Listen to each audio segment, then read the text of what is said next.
Hi అండి, అందరికీ నమస్కారం అండి. ఫ్రెండ్స్, ఇప్పుడు అందిన వార్త విద్యార్థులకు భారీ శుభవార్త.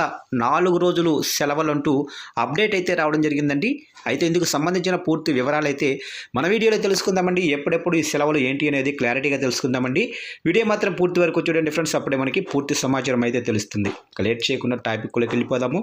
ఇక రాష్ట్ర వ్యాప్తంగా ఉన్న అన్ని స్కూళ్లకు సోమవారం అంటే మార్చి 16 నుంచి ఒంటిపూట బడులు ప్రారంభమైన సంగతి తెలిసిందే. ఇక ఉదయం 7:45 విద్యార్థులు బడులకు వెళ్లి మధ్యాహ్నం 12:30 తిరిగి ఇళ్లకు చేరుకుంటున్నారు. ఏప్రిల్ 23వ తేదీ వరకు ఇదే మాదిరి ఒంటిపూట స్కూళ్లు కొనసాగుతాయి. ఆ తర్వాత ఏప్రిల్ 24 నుంచి వేసవి సెలవులైతే వస్తాయి. అయితే విద్యార్థులకు మార్చి నెలలోనూ వరుస సెలవులైతే వస్తున్నాయి.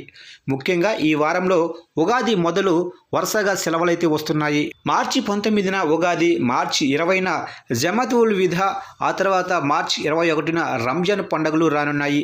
ఆ తర్వాత మార్చి 22వ తేదీన ఆదివారం వస్తుంది. దీంతో గురువారం నుంచి ఆదివారం వరకు వరుస సెలవులు వస్తున్నాయి.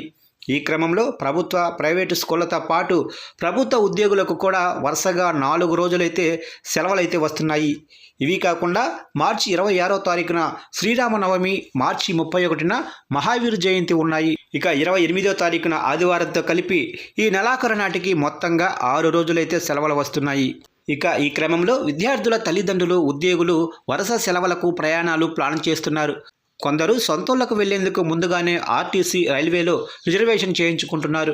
ఉగాది పండుగ సెలవుల నేపథ్యంలో ప్రత్యేక బస్సులను నడపాలని తెలుగు రాష్ట్రాల ఆర్టీసీ యాజమాన్యాలు ఇప్పటికే నిర్ణయించాయి. ప్రధానంగా మార్చి 17, 18 తేదీలలో ప్రయాణికుల రద్దీ ఎక్కువగా ఉండే అవకాశం అయితే ఉంది. ఆయా రోజుల్లో రద్దీ మేరకు ప్రత్యేక బస్సులను అందుబాటులో ఉంచేలా ఏర్పాట్లు చేస్తున్నాయి. 4 రోజుల సెలవుల అనంతరం మార్చి 23వ తేదీన తిరుగు ప్రయాణం నేపథ్యంలోనూ రద్దీకి అధికారులు తగిన ఏర్పాట్లు చేస్తున్నారు. ఇక పండుగ రోజుల్లో ఉచిత బస్సు పథకంలో భాగంగా ఆర్టీసీ బస్సుల్లో మహిళలకు ఉచిత బస్సు రవాణా సదుపాయం యథావిధిగా అమల్లో ఉంటుంది.